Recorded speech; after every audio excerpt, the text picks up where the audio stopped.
Israel और Hamas युद्ध से जुड़ी इस वक्त की बड़ी खबर। इजरायल के साथ खुलकर समर्थन में आए अमेरिकी राष्ट्रपति। नेवातिम एयरबेस पहुंचा अमेरिकी हथियारों से भरा पहला विमान। नेतन्याहू ने मंगलवार को अमेरिकी राष्ट्रपति बाइडेन से की थी बात। युद्ध में अब तक 1000 से अधिक इजरायली की मौत। आईडीएफ। आपको बता दें कि इजरायल लगातार गाजा पर हवाई हमले कर रहा है। हमास आतंकियों के ठिकानों को तबाह किया जा रहा है। हमास और इजरायल के बीच चल रहे युद्ध में अलग अलग देश भी सामने आकर इजरायल के सपोर्ट में अपना समर्थन दिया है। इस बीच इजरायल रक्षा बल ने कहा कि अमेरिकी हथियारों को ले जाने वाला पहला विमान मंगलवार शाम को दक्षिणी इजरायल में उतरा।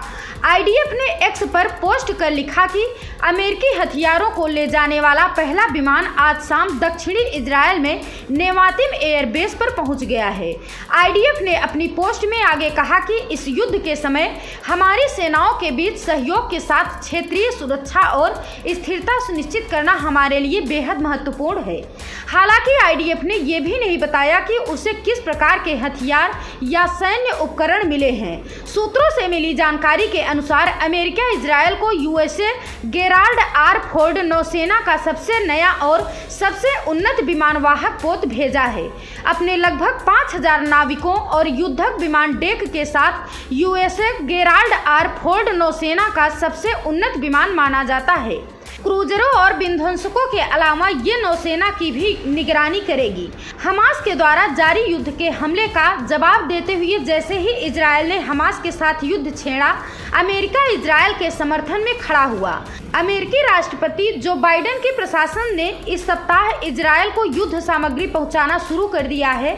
इस बीच इजरायल के राष्ट्रपति बेंजामिन नेतन्याहू ने मंगलवार को अमेरिकी राष्ट्रपति जो बाइडेन से तीसरी बार टेलीफोन पर बातचीत की।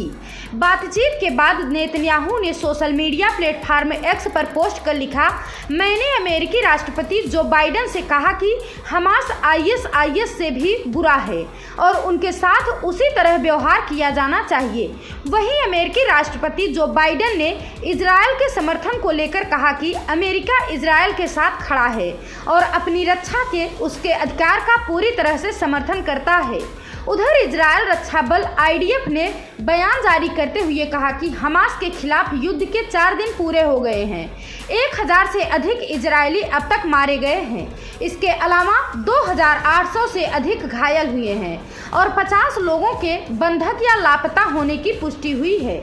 Bureau report, Prayagraj 24x7 news.